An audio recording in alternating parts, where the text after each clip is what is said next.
이거는 우리가 삼성과 하이닉스야 너 앉아봐. 야 이거 진짜 너무하지 않냐 이렇게 얘기할 게 아니라 유럽 엄마 일로 오세요. 미국 아빠도 일로 오시고 지금 이게 뭐 하는 겁니까 지금 부모들끼리 그 얘기를 해야 되는 거네요. 그 얘기를 해야 되는데 거기는 말을 안 들으니까 통하지 않죠. 지금 당신네들 때문에 좀 우리 애들이 집 나간다고 난리잖아 지금. 그런 거야. 세상의 모든 지식 언더스탠드. 네, 자 언더스탠드 어, 시작하겠습니다. 네 오늘은 뭐 저희가 또 야심차게 준비한 나라 걱정 시리즈 중에 하나가 될 것 같습니다. 그렇습니다. 요즘 반도체. 네. 반도체 뭐 중요한 거는 다들 많이 아시는데 고민은 뭐냐면 다른 나라들은 너무 노골적으로 반도체를 막 지원하는 거예요. 그렇지. 웬만하면 이제 이쯤 됐으면 애들끼리 하게 둬야 되는데 부모들이 나서서 요즘 뭐 난리랍니다. 그렇습니다. 뭐 미국의 인텔이 뭐 비디아, 엔비디아 뭐 이런 애들도 뭐 여기저기서 공장 짓는다고 하면 나라들이 막 도와주고. 네. 그래서 우리도 이제 저 반도체과 보낸 애들이 둘이 있잖아요. 우리 성자 그리고 닉스 그런 애들도 있는데 우리도 엄마 맨날 다른 애들은 학교로 엄마 오고 아빠 오고 막 간식 들고 오고 난린데 우리는 뭐 안 해주냐. 뭐 그래서 이게 참 어떻게 해야 되나 고민을 하다가 그렇습니다. 그래서 아주 중요한 최근에 이런 시의적절한 보고서가 하나 나와서 예. 한국 반도체 산업의 뭐 하여튼 현재와 미래. 정책 도출을 위한 경제학 분석이라고 예. 웬만한 그 사소한 사안에는 연구를 하지 않는 것으로 유명한 고려대학교 경제연구소에서 무려 11분의 교수님이 그냥 총출동해서 이 문제에 대해서 그럼 우리는 어떻게 할 것이냐. 그런 보고서가 두껍게 나와서 요걸 한번 배워보겠습니다. 김덕파 교수님. 고려대 경제학과의 대표 교수님입니다. 어서 오십시오. 네, 반갑습니다. 네, 안녕하세요. 안녕하세요. 네. 고려대학교 교수님들 중에 제일 어린 거죠? 그래서 아니요, 나오신 거죠? 외모 순으로 그냥 하신 거 아니야? 네가 그냥 외모는 나이는 뭐 중간쯤. 아 그래 보통은 요즘은 이제 그 막내 안 시키고 중간 군번 시킨다 그러시더라. 네. 그래서 김덕파 교수님. 여기저기 요즘 반도체와 업과 관련한 고민들이 많고 질문도 많이 받으실 텐데 그죠? 어떻게 해야 되는 건지. 네네. 일단 먼저 초대해 주셔서 감사드리고요. 네네. 오늘 말씀드릴 내용은 그 소개해 주신 대로 저희 11분 교수님들이 같이 연구한 내용을 제가 좀 요약해서 중요한 거 위주로 오늘 좀 말씀을 드리도록 그렇게 하겠습니다. 네. 뭐 슬라이드 보면서 말씀드릴까요? 바로 들어가셔야 된다는 걸 아는구나. 우리가 초기에 대화를 하다 말리면 끝이 없다는 얘기가 이제 소문이 난 듯 많은 분들이 와서 그냥 바로 슬라이드 보시죠 이렇게. 네. 공부 같이 해보시죠. 예. 이제 간단하게 잘 아시는 내용부터 시작해서 좀 어려운 내용으로 좀 진도를 넘어갈까 하고요. 네. 뭐 잘 아시겠지만 반도체 시장 굉장히 빠르게 성장을 한 시장이고요. 네. 연평균 뭐 한 7.5% 이렇게 빠르게 성장합니다. 7.5%요? 네네. 10년이면 2배 된다는 얘기죠. 네, 그게. 그러니까 뭐 같은 기간의 GDP는 그렇게 못 늘어나니까 엄청 빠르게 성장하고 있고 지금 여기 슬라이드 오른쪽에 보시면은 그 중에서 우리나라 이제 반도체 세계 시장 점유율인데 진한 막대기가 메모리고 이제 흐린 막대기가 전체입니다. 보시다시피 우리나라는 이제 메모리 중심으로 성장한 건 다 잘 아실 거고요. 네. 그리고 이제 더더군다나 요새 메모리 하면 또 가장 각광받는 게 HBM 이야기를 빼놓을 수가 없는데 하이닉스. 2022년하고 23년 보면 우리나라의 두 업체가 합계 점유율이 98%입니다. 그러니까 사실상 다른 경쟁자가 거의 없다는 뜻이죠. 이제 올해부터 들어올 것 같습니다. 그렇지만 2023년까지는 이렇게 이제 두 업체가 HBM 시장에서 HBM만 따로 띄워놓고 메모리 보면 시장에서가 아니라 이렇게 이제 우리나라 두 업체가 사실상 복점 체계를 갖추고 있다. 야. 그게 이제 현재 상태고요. 뭐 앞으로 어떻게 될 거냐 이런 질문이 들어오는데 밑에 이제 표 한번 보시면은 이게 한 시장 조사 기관이 전망해 놓은 겁니다. 보시면 전체 반도체 시장은 앞으로 2028년까지도 한 10% 정도 뭐 성장한다고 돼 있는데 그거를 브레이크다운해서 보시면 시스템으로 돼 있는 거는 옛날 비슷한 7.6%. 비메모리 AI 반도체라는 게 무려 24.9%. 엄청나게 빠르게 이제 늘어날 거기 때문에 전체 시장이 여태까지 7.5% 정도 성장한 것보다 훨씬 빠르게 앞으로도 늘어날 것으로 전망이 되는 상황입니다. 그 AI 반도체가 뭔지 뭐 잘 아시겠지만 이제 흔히 이제 GPU 같은 거 많이 말씀하시잖아요. 그러면 우리나라는 메모리 중심으로 성장을 했는데 이 커지는 AI 반도체 시장에 끼어들 자리가 있을까라는 생각해 볼 수 있어요. 그런데 다행인 것은 이제 GPU를 그냥 넣는 게 아니라 대용량 연산을 하다 보면 메모리가 필요해서 두 개를 결합해서 들어갑니다. GPU가 HBM이랑. 그렇기 때문에 이제 우리나라는 이 AI 반도체 시장에서도 또 중요한 공급자가 될 수 있는 가능성이 열려 있다. 그러니까 아직 뭐 다 주어진 것은 아니고 여기서도 이제 경쟁이 있지만, 그래서 우리가 뭔가 이 큰 뭐 이제 물결이 한번 오는데 올라탈 수 있는 여건은 돼 있다 이런 말씀드리고요. 반도체 시장 특성을 좀 말씀드릴게요. 뭐 승자 독식입니다. 너무 잘 아는 내용이긴 한데 그 생산 제품이 조금만 이제 질적으로 차이가 나도 제일 좋은 제품 만드는 사람이 이익을 다 가져갑니다. 그래서 여기 그래프 보시면은 2015년에서 19년까지 반도체 관련 업체들의 그 평균 이익을 1등부터 꼴등까지 쭉 줄 세워 놓은 거예요. 그래서 오른쪽 끝에 보면 상위 5개 기업의 이익을 합해 보면 밑에 249개 기업 이익을 합한 것보다 큽니다. 야, 밑에는 아예 그래프 보이지도 않네요. 그러니까 엔비디아랑 뭐 저 들어가 있는 거죠. 꼴등은 이제 마이너스고. 마이너스고요. 근데 이게 2019년까지이기 때문에 뭐 애플도 있고 삼성도 있고 그렇습니다. 이 안에. 원래 그런 거다 반도체는. 그러니까 질적 우위를 유지한다는 거, 가장 첨단의 제품을 만들 수 있는 게 굉장히 중요하고 그것이 이제 시장 점유율, 뭐 수익성 이런 데 막대한 영향을 미치는 게 중요한 특징이다라는 걸 생각해보고. 그런데 지금 우리는 뭐 패밀리스 이렇게 설계하는 데가 아니라 반도체를 제조해서 파는 입장에서 보면은 이런 질적 우위를 유지하려면 가장 핵심적인 게 뭐냐면은 최선단 공정을 적용할 수 있는 최신의 공장 이거를 끊임없이 투자를 해서 만들어 나가야 비용이 그래서 생각보다 많이 드는 산업이라고 하더군요. 맞습니다. 네. 그래서 1등 하려니까 적절한 질문을 잘 해주셨는데요. 아래 표 한번 보시면은 불과 2000년대 초반에 이제 90나노급 공장을 지을 때 건설 비용이 24억 달러 정도였습니다. 근데 지금 2020년대 들어서서 5나노급의 공장은 160억 달러입니다. 그리고 이게 그러니까 뭐 엄청나게 많이 늘어난 거죠. 10배가 조금 안 되는 것 같아요. 10배가 살짝 안 되는 거지. 삼성이 테일러시에 지었다는 공장은 뭐 250억 달러 뭐 이렇게 얘기 나오니까요. 요 정도 금액이면은 원자력 발전소 지을 수 있습니다. 그게 아까 전에 승자 독식도 저런 특성 때문에 그런가 보네요. 그렇지. 그러니까 저 돈을 투자할 수 있는 애들이 투자해서 또 먹고 맞습니다. 투자 못하는 애들은 투자도 못하고 먹지도 못하고. 맞습니다. 그러니까 또 늦게 들어오면 이미 시장이 경쟁 체제라 가격이 낮기 때문에 이윤이 떨어지고. 저게 그래서 반도체 제조 사업하시는 분들 입장에서는 얼마 전에 SK의 그 최태원 회장이 그 언론이랑 인터뷰하는 거 얼핏 들었는데 하이닉스가 돈을 그래 잘 버는 거 맞다. 맞는데 돈을 진짜 많이 벌었네? 라고 기특해하고 있으면 투자로 다 썼어. 저 회장님 요거 투자하셔야 되고요. 그래서 남는 게 없다. 아니 그래서 뭐 언제까지 계속 번 돈 투자하고 그래야 되는 산업인지 그러다가 마지막에 벌고 끝나면 좋은데 투자하고 끝나면 이게 망하는 사업이잖아요. 끝도 없이 투자해야겠죠. 그래서 야 이거 뭐 어떻게 해야 돼? 라는 생각을 한다고. 근데 그럴 것 같더군요 정말. 뭐 제 슬라이드를 미리 발표해 주신 것 같아요. 지금 코멘트 주신 게. 그게 결국에 여기 이제 제가 놓은 게 결국에 이렇게 뭐 투자 규모는 천문학적인데 이익이 실현될 수 있을까에 대해서는 뭐 미지수이기 때문에. 아니, 요즘 제가 그래서 그렇습니다. 제가 요즘 돈 잘 벌거든요. 2%잖아요. 네. 근데 애들 둘이 기숙학원 들어가 있고 막내딸 하나 어디 국제학교 보내고 나니까 내 평생에 이렇게 내 주머니에 돈이 없어 본 적이 진짜 대학교 때 이후로 처음인 것 같아요. 하이닉스의 마음을 알겠다니까.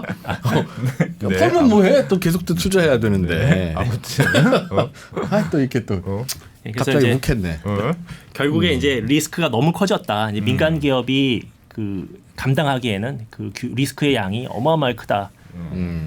뭐 약간 리스크하지. 사족이긴 한데 그 미국이나 이런 다른 나라들이 반도체 업체들 지원해 줄 때 이유를 댄 것 중에 하나가 시장 실패입니다. 그러니까 시장 실패라니요? 투자 규모가 너무 커서 민간에게 맡겨뒀다가는 이제 저투자가 나서 시장이 실패할 거다. 그래서 그거를 자기들이 고쳐주기 위해서 웬만한 업종에서는 시장에서 사장들이 알아서 욕심을 내면 투자하면 성공하기도 하고 실패하기도 하면서 알아서 돌아가는데 이거는 워낙 큰 돈이 들어서 분명히 투자해도 괜찮음에도 불구하고 아무도 손을 못 대는. 그러니까 3, 4년에 한 번씩 원자력 발전소를 지어야 되니까. 아니 그래도 교수님 그럼 알겠습니다. 이게 굉장히 리스키하고 돈도 많이 들고 승자 독식의 시장이지만 그럼에도 불구하고 예를 들면 지금까지의 삼성전자 네. 투자 혼자 해서 그 막 어마어마하게 벌어들였잖아요. 요즘 삼성전자가 좀 잘 못 벌어서 그렇지 진짜 돈 많이 벌 때는 어마어마하게 벌었잖아요. 혼자서. 그렇죠. 그러니까 아 이게 투자해서 내가 다 잘 먹으면 이 시장은 내가 다 엔비디아도 마찬가지고 삼성전자도 마찬가지고 그동안에는 혼자 투자하고 잘했는데 왜 요즘 와서 다들 미국 반도체 회사는 미국 정부로 가서 뭐라고 그렇습니다. 하고 한국 반도체 회사는 한국 정부한테 뭐라고 하고 왜 다 큰 거 같은데 갑자기 이따만한 애들이 와서 엄마 돈 줘 왜 이러냐고 나 그게 궁금하다는 거예요. 그렇습니다. 갑자기. 왜? 뒤에 이제 준비된 슬라이드에 내용이 다 나오긴 하는데요. 네. 결국에는 이제 정부가 개입하기 시작했다는 거. 각국 정부가 개입하기 시작했다는 다른 게 집도 엄마들이 돈 주니까 더 이상 공평한 이제 경쟁이 아닌 거죠 시장에서. 슬라이드 보면서 네. 쭉 말씀드릴게요. 예. 바로 다음번 슬라이드인데요. 이게 저희가 정리를 해봤어요. 그래서 보면 이제 미국 같은 경우 아주 대표적으로 유명한 반도체 지원법이라는 게 있고요. 여기 보시면 뭐 525억 달러를 투자한다고 돼 있고 뭐 세액공제도 240억 달러다 이렇게 돼 있는데 저기서 투자한다는 게 나라 돈을 공짜로 주겠다는 겁니까? 아니면 뭐 빌려준다는 겁니까? 말 그대로 투자한다는 겁니까? 저게 애매해서요. 네, 여기 표에 보시면 보조금과 대출이 이렇게 따로따로 있고요. 밑에 있구나. 좀만 참을 걸. 그래서 투자 규모에 따라서 보조금을 다 줬습니다. 돈을 준 겁니다. 이렇게. 투자 규모에 따라서 네가 이만큼 투자하니까 그냥 이만큼 그냥 보태줄게 한 거예요, 그냥. 그러니까 뭐 장비 사는데도 돈이 많이 들고 건설비도 많이 들고 하니까 그 전체 비용에 얼마 내가 줄게 이런 식이 되고. 투자 규모는 기업들이 투자한 돈이고 보조금이라고 하는 건 그럴 때 정부가 준 돈이고. 맞습니다. 그래서 여기 지급률이라는 게 있는데 투자금 대비 정부가 얼마나 도와줬냐 보면 대략 10% 미국은 10% 정도 보조를 해준 거네요, 그냥. 네. 또 밑에 보시면 유럽도 마찬가지인데요. 유럽 반도체법이라는 게 나와서 거기에서는 이제 유럽 연합이라는 데서는 연구 개발만 지원하는데 각국 정부가 또 이렇게 그 설비 투자에 대한 지원을 하고 있고요. 여기서도 보시면은 이제 보조금이 특징적으로 있고요. 이렇게. 유럽은 돈을 더 많이 주는구나. 투자금 맞습니다. 대비. 그래서 지급률이 지금 미국이랑 비교해 보시면 훨씬 높게 50% 투자금의 50%를 주기도 하네요. 세상에. 그러니까 인텔이 독일에 가서 나 공장 짓는데 300억 유로 필요한데 100억 유로만 독일 정부가 좀 내쇼. 그런다는 얘기네요. 그런 게 딜이 된 거죠. 이야. 그러니까 어마어마한 규모의 돈을 각국 정부가 반도체 산업 설비 투자에다가 집어넣고 있는 상황입니다. 지금. 일본도 마찬가지입니다. 그 TSMC 공장 지을 때 절반 대줬다는 얘기 신문에서 많이 보셨을 거예요. 근데 그것도 보면 이제 3년 동안 이게 3.9조 엔을 제조 설비에 대한 직접 보조금으로 지원하겠다라고 말을 했습니다. 그리고 중국은 뭐 사실은 미국보다 훨씬 더 이전부터 반도체 산업을 키우기 위해서 뭐 각종 지원을 많이 했고 여기도 당연히 직접 보조금이 지원이 되고요. 규모도 보시면 1단계에서 2014년에 대략 27.7조 원이었다면 그게 이제 2단계하고 3단계 거치면서 이미 규모가 거의 70조 원 육박할 정도로 지원 규모가 커진 상태입니다. 뭐 심지어 이제 인도도 요새 보면 이 반도체와 디스플레이 공장 짓는데 생산 설비 관련 투자 비용의 50%를 대주겠다. 이렇게 이제 나오고 있는 거죠. 그러니까 반도체 설계 회사, 반도체 장비 회사들만 돈 많이 벌겠구나. 그렇지. 그냥 너무 돈 걱정하지 말고 일단 그런 취지네요. 네, 맞습니다. 근데 왜 그래요? 왜? 그 전에는 이렇게까지는 안 해줬잖아요. 갑자기 왜? 각국 정부에서 이렇게 하기로 변화한 계기가 있습니까? 반도체의 중요성을 인식한 것 같습니다. 결국 이제 반도체의 중요성이 날로 커지는. 뭐 옛날에는 이게 뭐 아주 제한된 전자제품만 들어갔다면 이제 안 들어가는 제품이 없어질 정도로. 근데 그렇게 된 지는 꽤 됐는데 그래서 작년 재작년에 갑자기 깨달을 문제는 아닌 것 같은데요, 그건. 뭐 그렇긴 하지. 그러면서 이제 경쟁이 격화되면서 점점 지원 패키지가 이제 커지는 거죠. 근데 지금 한 가지 좀 특징이 여기 보시면 대만과 한국 얘기를 좀 해보려고 하는데요. 대만과 한국이 이제 보면 직접 보조금이 없어 보입니다. 그 대만 같은 대만은 경우도 연구개발하면 25% 세액공제. 네. 그러니까 세금 내야 될 게 있으면 깎아줄게. 그러니까 돈을 주는 건 아니고 예. 니들 뭐 이익 나고 그럴 때 법인세 낼 거 있으면 좀 깎아줄게 이런 거. 한국도 마찬가지입니다. 대략 세액공제가 지금 되고 있고요. 예. 작년에 그 용인에 이제 반도체 뭐 이런 거 만든다고 크게 계획을 발표한 클러스터. 거 있는데 예. 거기도 지금 보면 그 대출 프로그램이 17조 원이 들어가 있고 중소기업에 대한 직접 지원금이 뭐 몇백억 단위로 조금 있는 것 같아요. 예. 근데 이런 그 대규모 제조 시설에 대한 직접 보조금은 아직 없는 형태고요. 그래서 이미 좋은 공장을 가지고 열심히 잘 만드는 업체를 보유한 두 나라는 제조 설비 도와주는 일은 없는 것 같고요. 지금 약간 그런 제조 면에서 캐치업하려고 따라오는 후발주자들은 이제 상황에 따라서 많은 돈을 넣어서 자기 땅에서 반도체가 만들어지기를 원하는 것 같습니다. 그러니까 그게 포인트 아니에요? 혹시 그러니까 왜냐하면 독일도 그렇고 미국도 그렇고 자국 기업한테만 하는 게 아니고 네. 미국 기업이든 한국 기업이든 자국에 들어와서 공장을 지으라는 공장을 공장을 없던 공장 새로 지을 거면 네. 특히 국적이 다른 기업이라도 들어올 때는 그때는 웰컴 아니면 땡큐 네. 돈도 우리가 많이 줄게 네. 인 거고 원래 있었던 회사들한테는 안 주고 있는 거 아닙니까? 그러니까 저도 모르겠습니다만 그 추정이 반도체라는 거는 너무너무 중요해. 네. 그래서 우리 땅에서 생산돼야 돼. 그거는 뭐 중요하기 때문만이 아니라 안보적으로도 필요할 때 우리가 갖고 있어야 되기 때문에 안보 면에서 중요해서 이건 마치 나라 돈으로 전투기 사는 거랑 똑같은 비슷하게. 효과야. 약간 그런 컨셉 아니에요? 혹시? 국방비는 우리가 그냥 주잖아. 내잖아. 음. 그것처럼 야 탱크만 있으면 뭐해? 반도체가 없으면 싸울 수가 없는데 반도체 공장이 유사시에 우리나라에 있는 건 이건 정부가 나라 돈을 넣어서라도 해야 될 일이야. 라고 생각하는 거 아닌가. 왜냐하면 그게 이제 미국이 그렇습니다. 미국이 그런 거죠. 네. 왜냐하면 그게 아니라면 인텔하고 마이크론에만 투자해야 되거든요. 그렇지. 자국 산업을 키우려고 하는 거면. 근데 오히려 삼성전자한테 더 주잖아요. TSMC한테 더 주고. 국가 안보 개념으로 보기 때문에 이제 예. 미국은 미국 땅에서 이제 이게 만들어져야 뭐 전투기에도 집어넣고 이러니까 직접 만드는 게 중요하다 생각하는 것 같고요. 네. 또 한 가지 뭐 생각해 볼 수 있는 것은 이제 무역 분쟁의 소지가 좀 있긴 합니다. 만약에 자국 기업만 그렇게 돈을 주면 아, 그렇지. 보조금. 예, 정부가 이제 기업체한테 돈을 주는데 이게 원래도 우리 애들한테 주고 싶은데. 이유를 댄 게 이제 뭐 시장이 실패하니까 그걸 고쳐야 되고 국가 안보가 중요하고 그러면 누구도 나서 만들어주면 그 문제가 해결되잖아요. 근데 거기서 차별을 하면 이제 무역 분쟁의 소지가 있죠. 그러니까 그런 이유도 있다고 생각을 합니다. 네. 그럴 수는 있죠. 근데 그것도 사실 요즘 다 유명무실해진 지는 오래됐어요. 미국 자동차 회사들한테만 지원하고 싶으니까 지난번 바이든 정부 때 보니까 무슨 미국인 노조가 있는 자동차 회사한테 주겠다. 외국 회사도 좋다. 외국 회사가 그런 노조가 있을 리가 없잖아.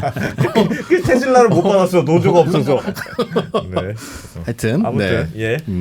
그래서 각국의 정부가 이렇게 경쟁적으로 반도체를 지원하고 있는 것과 더불어서 우리나라 지금 반도체 산업의 위험 요인은 이제 새로운 추격자의 대두입니다. 아시겠지만 중국이 중국은 무섭지.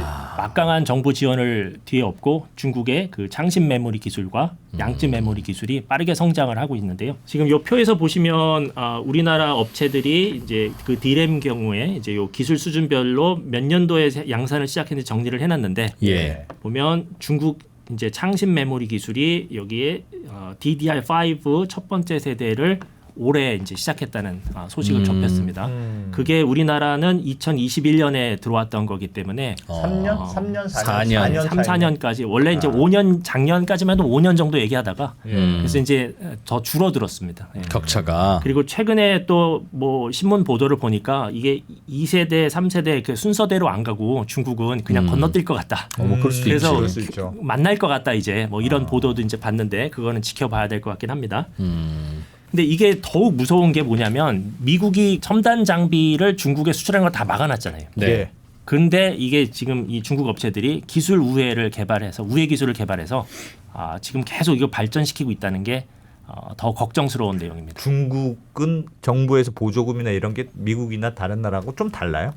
중국은 진짜 노골적으로 지원해 주나요? 그런다 네, 하던데 맞습니다. 막 수율 떨어져서 불량품 나오는 것도 그냥 정부가 다 사가서 아예? 본인들이 사다 갖다 버리고 그런다는데. 그래서 말씀하신 내용이 이겁니다. 그래서 결국에는 이제 기존에 정부 도움이 없는 업체들은 중국이 DDR4를 생산을 시작하면 우리도 DDR5랑 4를 같이 팔다가 네. 4의 가격이 떨어지면 이윤이 떨어지잖아요. 그렇죠. 투자할 수 있는 여력이 줄어드는 겁니다. 그럼 투자 계획이 지체가 될 텐데 중국의 업체들은 그런 시장 이윤이 안 나는 시장 상황이 전혀 문제가 안 돼요. 왜? 어차피 정부가 도와줘서 또 투자를 하기 때문에 그러니까 격차를 계속 줄일 수 있는 겁니다. 네, 그래서 지금 굉장히 이런 면에서 우리나라가 그나마 뭐 아까 말씀드린 대로 메모리 분야에서 좀 굉장히 두각을 나타내고 있었는데 예. 그 격차마저 줄어들고 있는 상황이다 말씀을 드리고요. 네. 그리고 저는 이제 걱정이네. 경제학을 하는 사람이니까 이 이제 반도체 기술적인 내용 말고 반도체 산업이라는 것이 우리나라 경제에서 차지하고 있는 모습이나 왜 중요한지 말씀드리려고 하는데요. 보면 제조업 중에서 반도체가 지금 덩치가 제일 크다고 생각하셔도 됩니다. 네, 그래서 여기 표에 정리되어 있는 대로 부가가치 창출도 1등, 그다음에 수출도 1등, 뭐 생산도 1등 이렇습니다. 근데 유일하게 1등 아닌 게 고용자 수만 1등이 아니에요. 그래서 표 보시면 대체로는 기계가 만드니까. 저거. 네. 그렇지. 이제 반도체 관련된 일자리가 보통 소득이 굉장히 좋은 양질의 일자리이기 때문에 단순히 숫자로 비교할 건 아니라고 생각하고요. 이런 면에서 이제 덩어리가 이제 굉장히 크고 이제 오른쪽에 있는 표를 보시면은 어떤 기준으로 반도체 산업이 각국 경제에서 차지하는 비중을 좀 경쟁국과 비교해 봤는데요. 네. GDP에 대해서 직접적으로 기여하는 거 부가가치 창출로 그게 지금 우리나라에서 5.4%를 반도체 산업이 이제 차지한다면 미국에서는 불과 0.26입니다. 야. 그리고 GDP에 기여하는 바로는 네. 그러니까 우리나라에서 덩어리가 훨씬 큰 거죠. 20배 가까이 되는 거죠. 네. 그다음에 중국과 일본도 비교를 해봤는데 여기는 반도체 업체의 매출이 GDP에 대한 비중입니다. 보면 우리나라에서 6.08%라면 중국과 일본에서는 1.63과 0.73입니다. 우리는 대략 그러니까 5, 6% 정도의 포션을 차지하고 있는 거군요. GDP에서 맞습니다. 네. 그러니까 제조업만 놓고 보면 이제 10%가 넘어가고요. 예. 네, 이제 GDP 전체 서비스까지 해가지고 보면 그 정도고.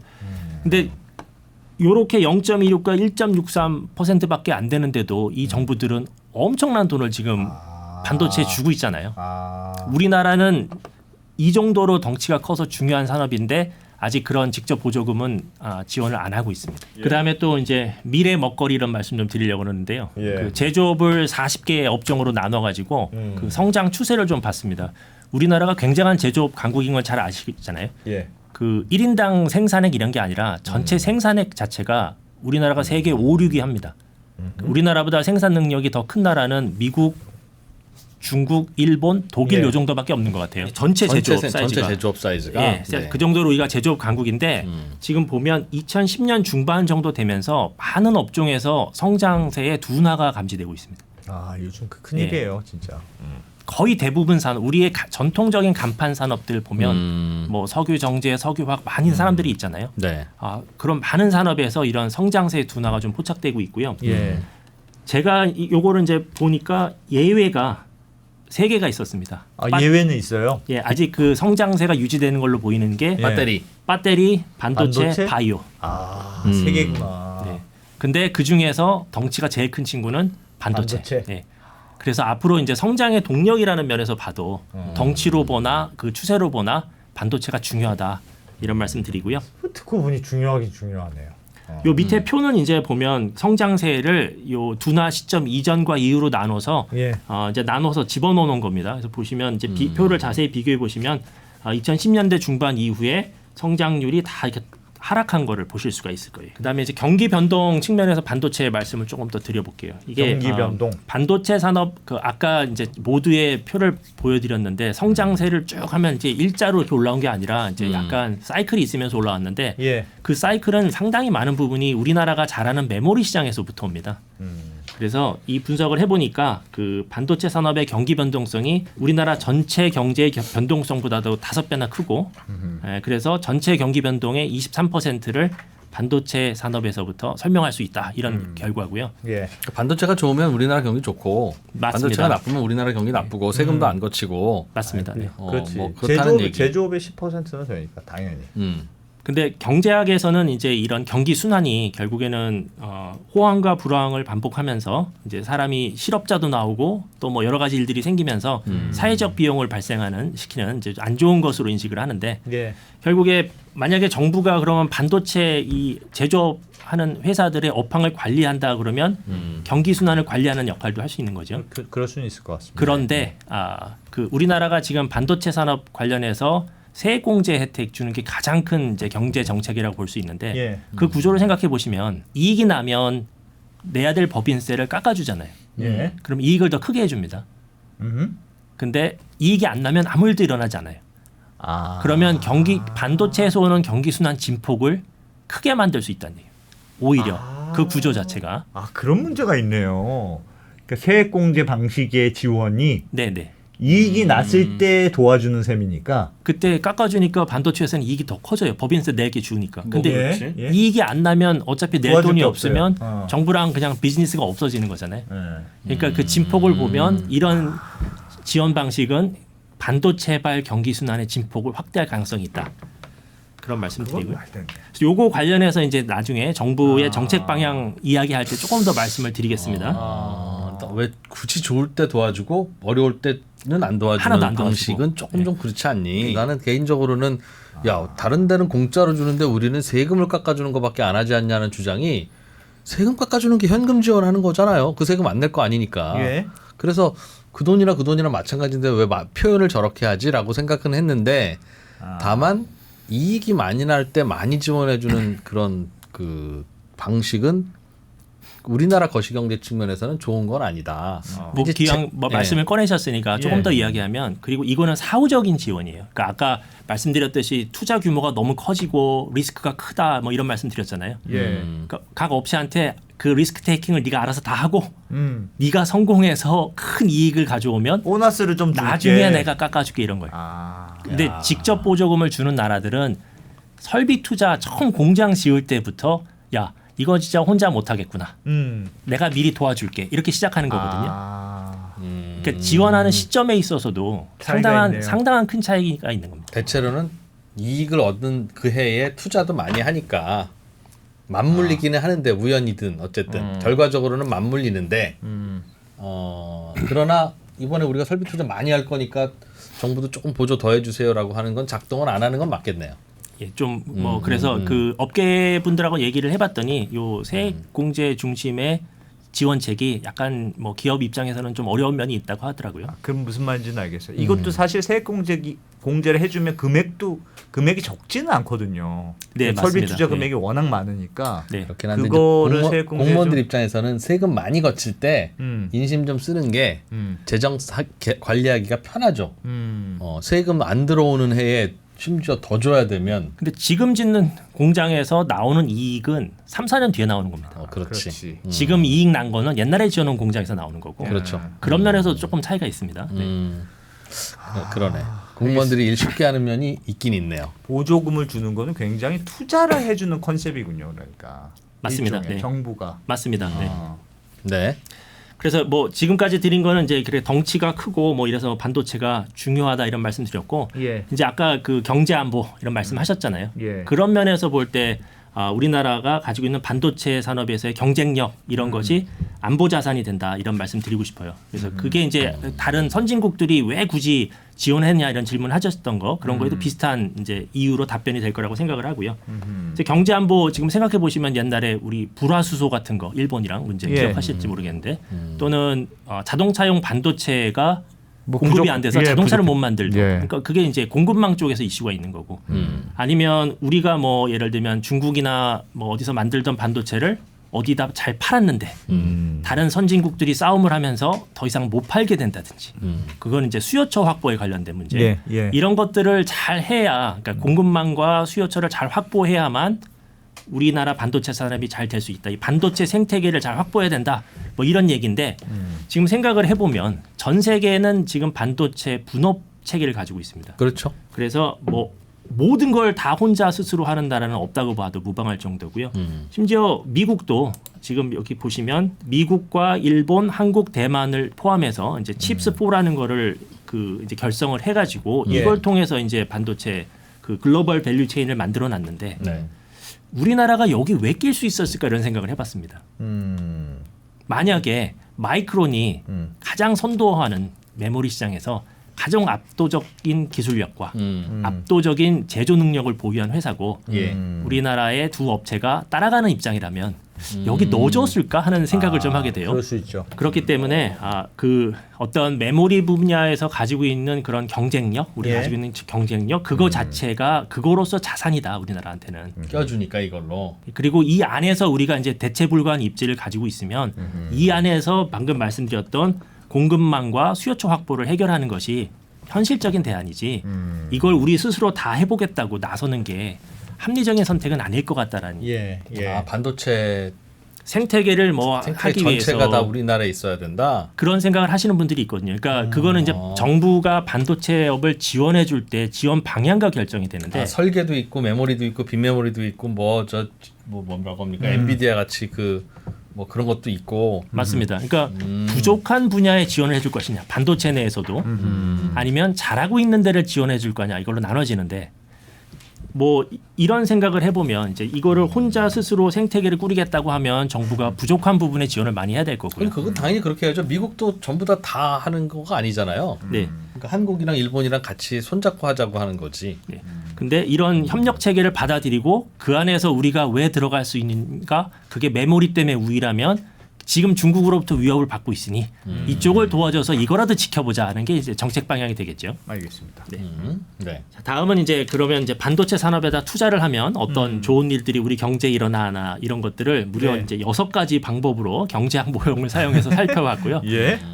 뭐 여기서는 이제 경제학 모형이 완벽한 건 없습니다. 그러니까 예. 각 모형마다 다 여러 가지 가정이 들어오고 그 경제에서 가장 중요해 보이는 부분만 요약을 해서 모형화하기 때문에 그래서 이제 숫자를 많이 보여드릴 텐데 예. 그 숫자가 너 진짜 이게 중요해 딱 맞는 숫자야 이렇게 보시기보다는 이게 여러 모형에서 어떤 방향에 제안을 해주는가 대체로 결론들이 어떤 쪽으로 가리키고 있는가 이런 좀 봐주시는 게 좋을 것 같아요. 네. 요거 시작하기 전에 하나 여쭤보면 네. 요거는 반도체 산업에만 투자할 때 이런 효과가 나와요라는 것도 있습니까? 아니면 우리는 저 돈을 자동차 산업에 투자하던 엔터테인먼트 산업에 투자하던 어디든지 투자할 수는 있는 건데 가로수를 심든 뭐 어떻게 하든 그래서 정부가 돈 쓰는 건 그건 경제에 당연히 효과가 있잖아요. 네. 그러니 저거는 다른 산업도 마찬가지인데 반도체도 역시 그래요라는 얘기라면 우리가 알던 얘기고 아니야 같은 돈이라도 반도체에 넣으면 좀 다른 결과가 나와라는 게 있으면 좀 귀 깊게 들어보려고요. 그러니까 반도체 산업이 특징이 좀 있죠. 설비 투자 비중이 높고 R&D 비중이 높습니다. 다른 예. 어떤 산업보다도. 예. 이제 그런 것들이 이제 반도체 산업의 특성으로 저희가 모형화해서 그거에 기반해서 도출한 결과이기 때문에 좀 결과가 다를 수 있다. 네, 뭐 예를 들면 뭐 자동차 산업을 똑같은 분석을 해보면 예. 값이 당연히 달라질 거라고 생각합니다. 파급 효과에 대한 값이. 네, 맞습니다. 네. 첫 번째 것부터 보여드릴게요. 이제 예. 설비 투자 얘기가 나왔으니까 공장을 짓는 것의 파급 효과입니다. 여기서는 산업연관 분석이라는 걸 사용했고요. 이 산업연관 분석은 뭐 많이 보셨을 가능성도 있는데 뭐 하나 최종재를 우리가 수요를 하면 그 최종재를 만들기 위해서는 중간재를 이제 납품받아야 되니까 예. 중간재가 만들어져야 되고 그 중간재를 만들려고 또 다른 2차 중간재가 있을 그렇겠죠. 거고 그런 파급의 연쇄고리를 무한대까지 이제 이론적으로 생각해봐서 전체 생산되는 것 그런 것들을 이제 파급 효과라고 계산을 하는데 예. 지금 반도체 공장이 아까 대략 21조 원 정도라고 하면 우리나라에는 이제 공장 건설비에 대략 5조 원, 국산 장비에 3조 원 정도 들어간다고 합니다. 그러면 8조 원 정도를 들여서 공장을 지으면 방금 말씀드린 대로 이제 건설 부분의 최종 수요를 5조 원 하는 거고 국산 기계류에 3조 원 돈을 쓰면 예. 그거로부터 되는 파급 효과는 15.6조 원, 그러니까 2배가 조금 안 되는 거죠. 그 다음에 창출되는 부가가치는 5.75원, 그러니까 취업은 6만 명 이 정도로 계산이 됐습니다. 그러니까 작은 숫자는 아니고요. 공장 건설할 때 시멘트 필요하면 시멘트 공장이 그 덕분에 돌아가고 그럼 맞습니다. 시멘트 공장 앞에 슈퍼마켓도 그 덕분에 또 잘 돌아가고 그 효과 다 더한 얘기죠. 슈퍼마켓은 아닙니다. 중간재를 납품해야 됩니다. 그러니까 그 슈퍼마켓 얘기는 뒷장에 따로 있습니다. 그건 또 따로 별도의 그건 효과인 이제 거예요. 슈퍼마켓은 이제 노동자들이 가서 사 먹은 거지 예. 중간재 납품한 관계는 아니기 때문에 이 파급 효과에서는 그런 것은 잡히지 않고요. 근데 저거는 네. 엄청나게 많은 효과가 엄청나게 효율 좋네. 그런 느낌은 덜 드는 것 같아요. 그러니까 말씀하셨던 대로 그렇게 해서 생산물을 만들어서 낳은 부가가치가 다른 국내에서 뭐 복작복작 이것저것 하는 부가가치보다 훨씬 상쇄한다고 할 만큼 커야 되는데 그걸 잘 모르겠네요. 그래 21조 들어가서 대략 한 21조가 나오는 거니까 생산과 부가가치 더하면 그런 잘 모르겠어요. 요거는 이제 공장 짓는 것만이고요. 예. 다음 장에 이제 그런 공장을 완성해서 공장을 완성해서 이제 또 반도체를 만들지 않습니까? 그때 이제 또 파급 효과가 발생을 합니다. 그래서 여기서는 이제 클린룸 1만 평 기준으로 약 이제 10조 원 정도 반도체를 만들어서 네. 수출을 할 때 그러면 이제 여러 가지 중간재를 납품을 받으면서 이제 생산을 또 하겠죠. 생산 과정에서 반도체 재료 들어가거나 하는 맞습니다. 것들. 네. 그런 이제 파급 유발 생산이 13.7조 원. 그다음에 유발된 부가가치는 5.9조 원. 그다음에 취업 인원은 18,690명입니다. 예, 요건 좀 남네. 10조 원 들여서 그래도 뭐 생산하는 중간 과정에서는 네. 그래서 이제 요게 파급 효과고요. 그다음에 이제 아까 우리 그 이프로님께서 말씀하신 그 동네 슈퍼 간접적으로도 전후방으로 네, 맞습니다. 반도체 공장에서 일하는 사람들이 이제 임금이 좋으니까 다 이제 밖에 나가서 뭐 예를 들면 스포츠 센터도 다니고 밥도 사 먹고 여러 가지 활동을 하지 않습니까? 아, 부동산 가격에도 영향을 미친다는 거예요. 그래서 그거를 이제 그렇지. 여기서는 이제 지역 고용 승수라는 거를 저희가 추정을 했습니다. 그 뜻이 뭐냐면 한 산업의 고용 증가가 해당 지역 고용에 미치는 영향 이런 건데 그래서 이제 공장 반도체 공장이 아니더라도 제조업에서 일반적으로 고용이 10%가 증가하면 그 주변 서비스업 고용이 6.4%가 증가한다. 근데 이제 사람 수가 좀 다릅니다. 이게 10% 6.4%지만 서비스업 종사자가 많기 때문에 그걸 계산해 보면 이제 지역에서 제조업 고용이 한 명 증가할 때 대충 한 명 더 증가하네요. 0.9명이 증가합니다. 근데 반도체 산업은 이 제조업 평균보다 훨씬 많은 급여를 지급하기 때문에 효과가 이거를 넘을 것이다라고 생각을 해볼 수가 있습니다. 하이닉스가 직원 더 뽑으면 하이닉스 직원이 퇴근 후에 뭐 자주 들릴 수 있는 이런 맞습니다. 거에서 종업원 하나 더 뽑는다 그 말이죠. 그리고 주변에 뭐 은행 지점도 들어오고요. 말하자면 꼭 치킨집이 아니더라도 뭐 여러 가지 이제 생각을 해볼 수가 있겠습니다. 네.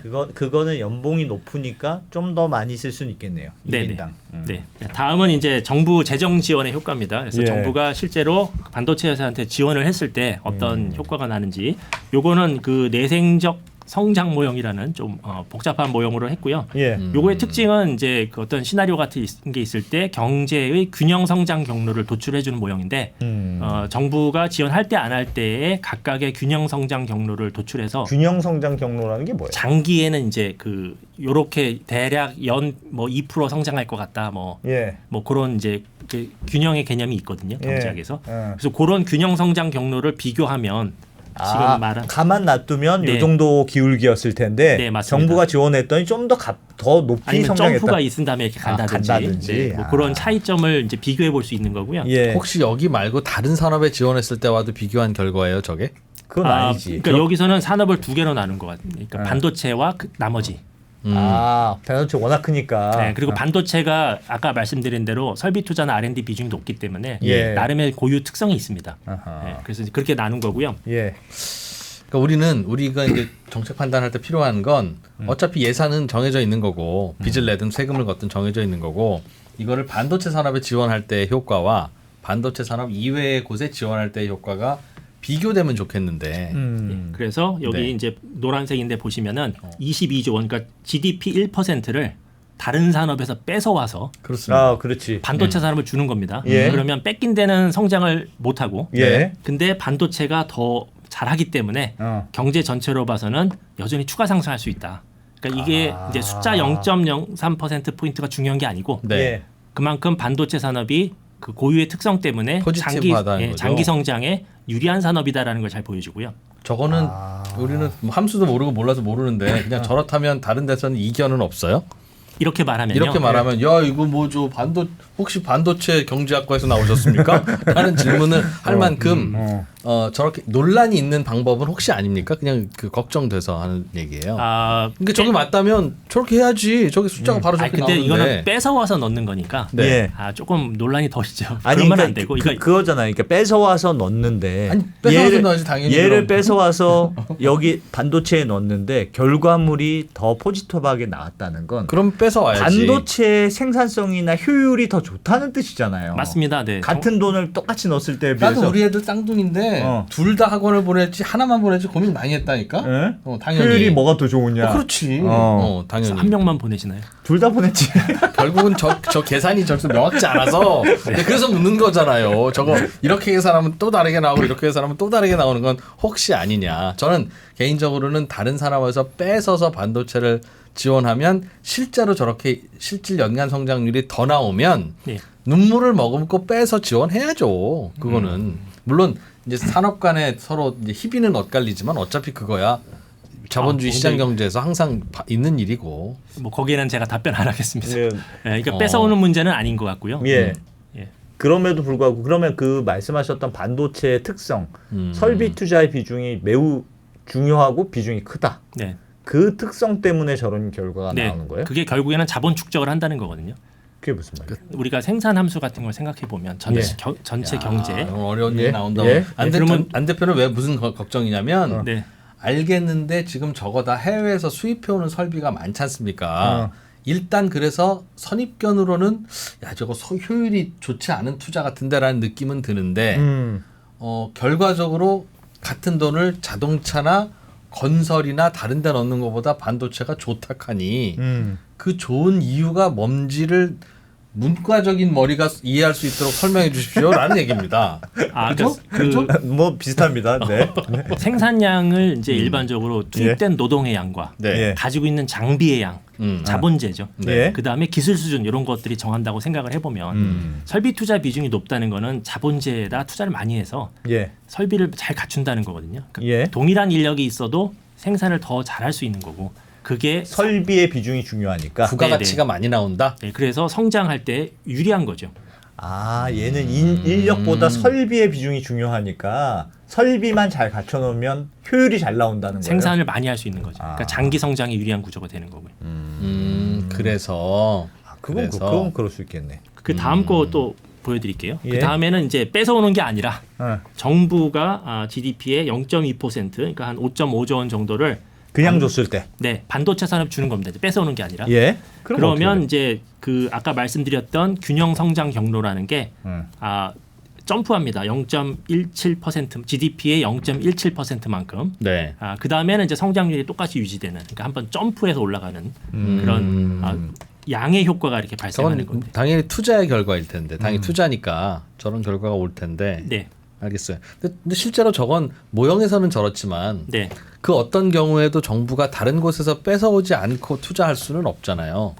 즉 이론적으로는. 정부가 그렇죠. 정부가 지출을 늘린다 하더라도 시중에서 국채를 발행하든가 세금을 쓸어오는 거니까 민간 자금에 대한 구축 효과가 있지 않습니까? 네. 너무 제가 어려운 말 썼나요? 아니요. 알아들으시죠? 경제학과 네. 교수님 정확하게 지금 네. 말씀 지적해 주셨고, 그러니까 요게 이제 보면 이 돈이 어디서 온 돈이냐. 네. 그러면 말씀하신 대로 뭐 국채 같은 거 발행해서 그렇습니다. 조달한 그 국채 발행했다는 거는 민간 부분이 이제 샀을 텐데 네. 소비를 줄인 겁니다. 그래서 그 저금을 더 많이 한 그렇습니다. 거죠. 예. 그게 이제 이쪽으로 들어온 건데 간 거니까 만약에 트레이드오프 있을 텐데. 만약에 그렇게 가져온 돈을 정부가 이렇게 반도체 산업을 안 주고 다른 뭐 빵을 다 사가지고 전 국민 나눠주고 먹고 치웠다. 예. 예를 들어서 그럴 그러면 수 있죠. GDP에 무슨 효과가 있을 것 같으세요? 빵의 생산 유발 효과. 그 아니, 관련 업종에 뭐 있으면 저것도 있습니다. 저것도. 아니 근데 약간 있긴 있지. 그거는 만약에 정부가 그렇게 안 했으면 민간이 소비를 했을 거예요. 어차피 사 먹었을 빵인데 민간한테 저금을 하게 만든 다음에 정부가 사서 나눠준 거거든요. 그러니까 예. GDP 효과가 없습니다. 그런 거는. 내버렸어도 빵이 그렇게 먹고 싶으면 지들이 알아서 만들어서 팔고 먹었겠지. 근데 그 말이죠? 국채를 발행해서 너 빵 사 먹지 말고 이거 사. 그런 다음에 돈을 뺏어다가 결국은 주는 게 빵이면 예 그러면 똑같은 소비한 거고 GDP 똑같은 거거든요. 이해됩니다. 네. 근데 그렇게 한 게 아니라 여기서는 이제 야 빵 먹지 말고 국채를 사렴 하고 저금을 하게 하고 예. 그 돈을 갖고 반도체 회사한테 야 공장 지어. 그럼 사실상 빵을 먹지 말고 공장을 지으라고 한 셈이네요. 사실상. 예, 그러니까 말씀드리고 싶은 것은 그러니까 요게 0.17%가 작지 않은 숫자라는 겁니다. 그러니까 정부가 국채를 발행해서 돈을 어디에 쓰냐에 따라서 GDP에 그 나타나는 효과는 야. 0원에서부터 저거는 이 반도체 산업이 장기적으로 어떻게 성장할지 또 가정이 들어가는 모양이군요. 네, 그런 장기 당연히, 성장에 대한 당연히. 것은 그 말씀드렸던 R&D 비중이라든가 예. 그다음에 그 시설 투자 비중 이런 것들이 아마 이해됐어요. 결정이 됐습니다. 네. 야, 저렇게 하는 거구나 경제학자들은. 저는 그 동안의 선입견은 반도체가 그 고용 유발 효과가 별로 상대적으로 많지가 않은 맞습니다. 데다. 네. 그러니까 장비만 엄청 크게 게다가 외국에서 많이 사오고 그래서 저걸 하면 그냥 그 업체만 엄청 좋아지는 게 아닐까 그런 생각이 많이 있었거든요. 그런데 이제 저 장비를 돌려서 수출을 많이 하고 그렇게 되면 그게 훨씬 더 장기적으로 좋다. 그러니까 이게 고용 유발 그런 효과는 없어도 장비 산업이니까 장비에 돈을 투자하게 만들면 장비가 가져오는 효율성이 높다는 뜻이네요. 네, 그래서 생산을 잘하고 그게 경제 성장에 도움이 된다는 뭐 이해했습니다. 그럼 비싼 학원 보내는 그것도 말 되네. 그 말 되네. 그러니까 요거는 이제 이프로님께서 네. 예. 그 두 자녀 중에 고르시는 게 아니라 예. 은행에서 대출을 받아서 애들 학원 보내는 그런 거죠. 네, 맞습니다. 네. 마지막 것도 이제 비슷한 내용인데요. 이제 그러면 정부가 안 도와주면 어떡하냐라는 네. 건데 요 뒤쪽에서 제가 말씀드리겠지만 적기 투자 실패에 따른 기회 비용이라는 걸 말씀드릴 텐데 상황이 안 좋아집니다. 그래서 우리나라의 반도체 산업이 이제 뭐 반도체 업체들이 우리나라에다 투자할 유인이 떨어지고 그러면 민간에서 투자가 줄어들어서 이제 경제 성장에 이제 음의 효과가 온다 이런 타이밍을 잃으면 네, 그건 당연히 그렇죠. 그러니까 이제 다들 앞에 거랑 비교하면 힘들어도 사교육을 그때 하는 거잖아요. 애 유치원 다닐 때는 또 유치원 넣고 시기를 잃어버리면 안 되니까. 그래서 거기까지가 설명이 됐고요. 예. 다음은 이제 조금 더 통계적인 방법입니다. 그래서 뭐 분석 방법은 위에 이렇게 뭐 이름을 멋있게 써놓긴 했는데 근데 교수님은 너무 네. 막 힘들거나 그렇지는 않으시죠? 아까 처음에 시작할 때 표정보다는 지금 조금 약간 지치신 표정입니다. 지쳤습니다. 네, 얘도 생각보다 잘 못 알았는데 뭐 그런 표정이라 조금 힘내세요. 말 맞네. 그거 참 말 맞네요. 아니 학교에서는 선생님이 이렇게 얘기하면 학생들은 어차피 학점 받고 해야 되니까 아 그런가 보다 하고 열심히 필기하지만 저희는 입장이 다르지 않습니까? 그렇습니다. 네. 좀 더 피곤한 건 사실입니다. 네. 아니 뭐 피곤하지 않고요. 예. 표정이 좀 달라지셔서 처음에 비해서. 그래도 뭐 배워보겠습니다. 재밌어요, 근데 저희. 네. 여기서는 이제 그 아까 말씀드린 것처럼 거시경제 모형을 짠 건 아니고요. 통계적인 방법으로 거시 변수들이 상관관계가 이렇게 있지 않습니까? 예. 그 특징이 뭐 같은 분기의 갑길이만 상관관계가 있는 게 아니라 지난 분기, 지지난 분기도 상관관계가 다 있으니까 그런 것들을 이제 동태적 상관관계라고 합니다. 시간을 차이를 두고 변수가 영향을 주는 거죠. 이자율을 지금 바꾸면 생산이나 이런 거에 뭐 2기, 3기 이후에 영향을 준다든지 그래서 그런 것들을 추정을 한 다음에 특정 변수에다가 이제 시나리오를 대입해서 그 시나리오가 그 모형 안에 있었던 변수들한테 얼마만큼 영향을 줬을까 파악한다 이렇게 생각하시면 되고요. 그래서 여기는 시나리오 분석을 두 가지를 해본 게 되고요. 첫 번째는 5년 동안 설비 투자 8조 원을 추가로 지원을 하면 그것의 효과가 우리나라 실질 GDP가 5년 뒤에 약 0.43%포인트가 늘어나고 법인세는 1.37조 원이 증가한다 이런 결과가 얻어졌고요. 네, 제가 학원비 쓰는 이유가 저기 있죠. 5년 뒤에 그래도 제 월급이 지금 학원 보내면 좀 더 높겠고 나한테 주는 용돈도 좀 더 늘어나겠지. 5년 뒤에는 안 늘어날 것 같은데. 뭐 한 10년 후로 하면 10년 후고. 네. 네. 그다음에 두 번째는 이제 무슨 이유에서든지 우리나라 반도체 산업이 경쟁력이 강화가 돼서 시장 점유율이 확대가 되면 어떤 일이 벌어질까 시뮬레이션 한 건데 여기에서는 5년 뒤에 GDP가 1.92%포인트 늘어나고 그다음에 법인세도 6.12조 원이 증가한다 이렇게 돼 있습니다. 그래서 저거는 그럴 수 있겠네. 그렇지. 지금 뭐 잘 설비 투자를 해서 계속 돈을 잘 벌면 그런 결과가 오겠죠. 저거 자체가 세금을 많이 거둘 수 있는 것 자체가 낙수 효과라고 봐야 되나요? 그러니까 이렇게 경제가 성장해서 네, 네, 네. 세금 그래서 그 뒤에 입장에 바로 있습니다. 네, 그래서 이제 여태까지는 이제 뭐 이렇게 투자를 하면 경제가 잘 큰다 이런 말씀 드렸는데 예. 그러면 그렇게 커진 경제에서 세금이 얼마나 들어오느냐 이제 그런 얘기가 이제 다음 재정 환류 편에서 하는 이야기고요. 예. 네. 저희가 이제 여기서 추정해 본 거는 GDP하고 그 국세 수입 간의 관계. 그래서 그게 이제 국세 탄성치라는 얘기를 하고요. GDP 1% 증가하면 국세가 몇 % 느니 요거를 이제 추정을 해봤습니다. 예. 저건 이미 저숫자 기재부가 갖고 있을 것 같은데요. 가지고 있을 것 같은데 저희 네. 나름대로 했습니다. 아, 그랬더니 네. 예. 대략 0.94에서 1이 나와가지고 거의 1%면 1%.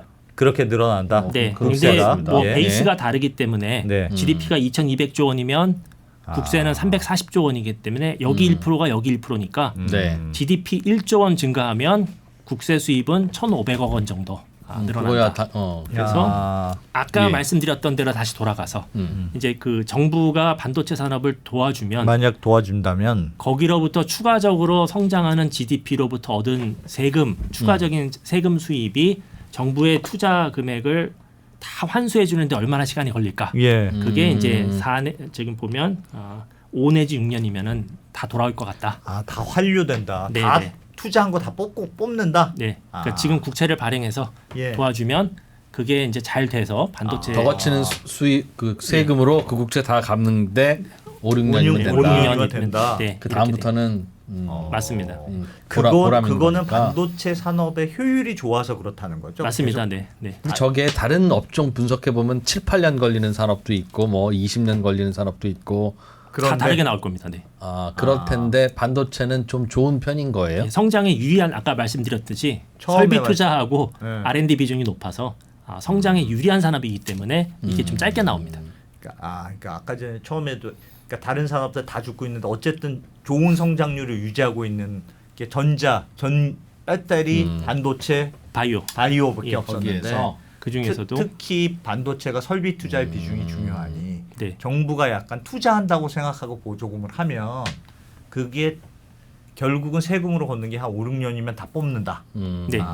내가 지금 굉장히 날카로운 질문이 방금 떠올랐거든요. 네. 근데 뒤에 거 좀 들어보고 나서 하려고 하니까 조금 더 네. 들어보겠습니다. 그리고 요 지금 추정치에 들어간 데이터들은 네. 예. HBM이 없던 시절의 데이터입니다. 이거는 네. 근데 HBM이 수익률이 굉장히 좋거든요. 네. 그러니까 사실 뭐 HBM 공장 만드는데 도와주면 이윤이 혹시 더 많이 나면 법인세를 많이 낼 테니까. 저거는 그럼 과거에 HBM 아닌 일반 메모리를 만들었던 그 히스토리 데이터에다가 돈을 얼마 넣으면 얼마 나온다는 거를 그 자료를 가지고 저거 계산한 거예요? 앞으로 미래 시나리오를 가지고 한 게 아니라? 네, 아닙니다. 그러니까 과거에 우리나라 경제가 어떤 식으로 이제 변수들이 영향 주는지를 파악해서 옛날 이미 입증된 히스토리구나. 그걸 가지고 이제 알겠습니다. 시나리오 저희 분석한 날카로운 거죠. 질문은 그럼 없는 걸로 하겠습니다. 내가 그럼 물어보려고 그러니까 미래가 어떻게 될지 알고 저걸 저렇게 긍정적 시나리오를 씁니까? 그럴 거면 빚내서 로또를 사죠. 만약 성공만 하면 그게 제일 좋은 건데 네. 라고 이야기하려고 했는데 그건 아니다. 알겠어요. 그다음에 이제 여태까지는 이제 좋은 이야기 많이 드렸고요. 예. 이제 적기 투자 실패하면 어떤 기회 비용이 발생하냐 예. 요 말씀드리는데요. 요거는 이제 원가 분석을 해봤습니다. 그래서 10나노급 디램 웨이퍼를 월 10만 장 생산할 수 있는 공장을 한국, 미국, 일본에 건설하고 10년 동안 운영했을 때 들어가는 총 비용 네. 이거를 비교해봤는데 정부 지원을 배제했을 때의 총 비용 그다음에 지금 뭐 미국과 일본은 지원을 해준다고 발표했잖아요. 예. 그거를 이제 반영했을 때 총 보유 비용을 비교해 본 겁니다. 지금 보시면 이제 여기가 미국 총 비용이 여기 있는데 미국이 제일 비싸고 그 다음에 일본, 한국 이런 순서로 돼 있죠. 예. 그러니까 이제 그 정부의 개입을 제외하면 우리나라가 원가 경쟁력이 있다는 얘기인데 네. 네.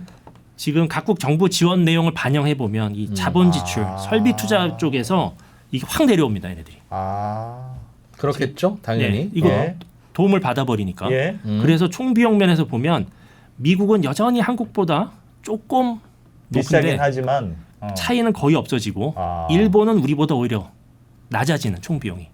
그래서 원가 면에서 우리나라가 경쟁력이 거의 없어지는 것으로. 야.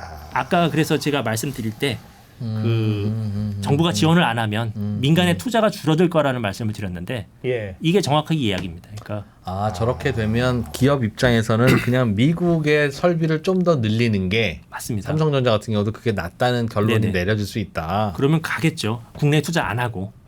와, 저렇게 차이가 많이 안 나요? 미국이랑 일본이랑? 그러니까 나는데 그 갭과 불리함을 정부의 보조금으로 상쇄해 버리니까. 그러니까 정부의 보조금이 저렇게 많이 상쇄해준다는 거에 놀랐어요. 여기 보시면 245억 달러짜리가 예. 155억 달러. 그러니까 90억을 정부가 네. 그냥 주니까 241억 달러짜리는 158억 달러가 되는 거고요. 야, 그렇군요. 그래서 요거는 이제 아까 보여드렸던 그 동태적 상관관계에서 시나리오 분석하는 거 또 비슷하게 해봤는데요. 예. 이런 식으로 해가지고 만약에 경쟁력이 악화돼가지고 우리 점유율이 떨어지면 어떻게 될까 본 건데 여기서는 당연히 이제 실질 GDP가 5년간 누적 4.29% 하락하고 법인세 수입이 12.3조 원이나 감소한다. 이런 결과가 나왔습니다. 그래서 이게 이제 적기 투자 실패의 뭐 말하자면은 기회 비용으로 이제 추산해 본 내용이 되죠. 그 적기에 투자 실패하면 우리나라 설비는 업그레이드가 좀 덜 될 것이고 네. 뭐 심지어는 투자가 저쪽 다른 나라로 가는 경우도 있을 것이고 뭐 그런 시나리오를 반영한. 네, 그래서 점유율이 떨어지는 거죠. 메모리 시장 안에서 새로 HBM 공장 미국에 지어놓고 뭐 다른데 마이크론이 더 잘하고 이런 식으로 중국이 또 캐치업하고 예. 그러면 점유율이 떨어지니까 그때 효과가 이렇게 이제 우리가 기회 비용을 지불하게 된다 이런 내용이고요. 그러니까 돈으로 계산할 수 없는 기회 비용도 약간 정리를 해봤습니다. 그래서 아까 말씀하신 대로 이미 지금 삼성과 SK 하이닉스는 해외에서 생산한 경험이 다 있고 예. 다 공장들이 있기 때문에 분명히 갈 것 같습니다. 근데 이게 생산 기반이 일단 나가면 나중에 반도체 시장 상황이 변해서 뭘 해볼 수 있는 기회가 와도 예. 공장이 없으면 해볼 게 없는 거거든요. 그렇죠. 그거는 이제 돈으로 환산할 수 없는 기회 비용이라고 생각해야 되는 거고. 그래서 그게 이제 중요한 내용이 되고 또 이제 두 번째 보면 일본과 독일의 사례인데 이 엘피다하고 키몬다 두 업체가 반도체 치킨 게임 하다가 이제 메모리 손들었는데 예. 이 업체들이 파산 직전에 정부 지원을 받았고 그 돈이 다 손실로 이제. 뭐 당연하죠. 실업자 생겼고 예. 뭐 당연히. 근데 우리나라 그랬겠죠. 지금 삼성, SK 하이닉스 엄청나게 큰 두 기업이 위험에 처하면 정부가 그냥 놔둘 수 있을까요? 아니요. 뭐 못 놔둘 것 같은데요. 네, 그거 뭐 어떻게 될지 모르지만, 그러니까 예. 여기서 말하는 거는, 그러니까 지원하려면 나중에 하는 거는 쓸모가 없고 할 거면 차라리 빨리 하고 빨리 해서 이익이 나게 한 다음에 너희 한류를 진짜 시켜야지. 성적이 나쁜다고 정말 냉정하게 망하게 둘 거니 과연. 근데 도와줘봐야 그거 다 손실 날 거거든요. 어차피 경쟁력이 이미 떨어진 다음에 지원하는 것은 의미가 없다. 야, 그러면 저게 미국이나 뭐 유럽이나 다른 나라들이 현재 보조금보다 보조금을 더 올리면 우리도 따라서 올려줘야지, 우리는 안 따라서 올려주면 결국은 똑같은 결과가 나온다는 뜻이기도 하네요. 네, 뭐 그러니까 지원을 이야. 비슷하게는 해줘야 정부발 치킨 게임이 벌어졌구나. 그런 느낌이에요. 그나마 메모리 분야에서 가지고 있는 경쟁력을 지킬 수 있는 상황이다. 반도체 시장이. 그래서 야, 그 말도 맞긴 맞네. 정부 어떻게 해야 되는가 거기에 대해서 좀 생각을 적어봤습니다. 예. 그래서 결국에 이제 뭐 요약해서 말씀드리면 이제 앞으로 굉장히 빨리 커질 것 같은 반도체 시장 예. 미래 먹거리수 중요하고 그 다음에 우리 경제에서 이미 덩치가 너무 크기 때문에 잘 계속 키워야 되고요. 그 다음에 중국에게 지금 굉장히 많이 따라잡혔기 때문에 지금 정부가 반도체 산업을 지원할 이유는 명확하다고 생각을 합니다. 그런데 두 가지 의견이 있는 것 같아요. 첫 번째는 반도체 산업 중에서 부족한 데를 정부가 지원해라. 잘 못하는데. 예. 두 번째는 아니다. 그나마 잘하고 있는 데를 더 밀어주자. 이렇게 이제 의견이 나뉘는데 저건 진짜 잘하는데 밀어줘야 되는 거 아닐까? 효율이 나오려면. 저건 저게 맞지. 그렇지. 저건 저게 맞아. 저도 그렇게 생각합니다. 예. 이게 뭐 성장에 관한 거잖아요. 예. 성장은 효율로 봐야지 어. 형평성의 문제로 봐서는 안 된다고 생각하고요. 그럼. 네. 농부가 농사 지어야지 노래 연습을 하면 어떡해. 아니 하지 말든지 그냥 안 하면 안 했지. 어차피 정부 돈으로 지원할 거면 해서 결과가 좋을 대로 지원해야지. 저거에 대한 이견은 개인적으로는 없는데 그동안에는 야, 저거 반도체 산업 지원을 정부가 한 번도 그렇게는 잘 안 하는데 중소기업들 벤처기업들한테는 정부가 지원하지. 생돈 지원해주고 그냥 손실 처리하고 하는 경우도 많긴 했는데 네.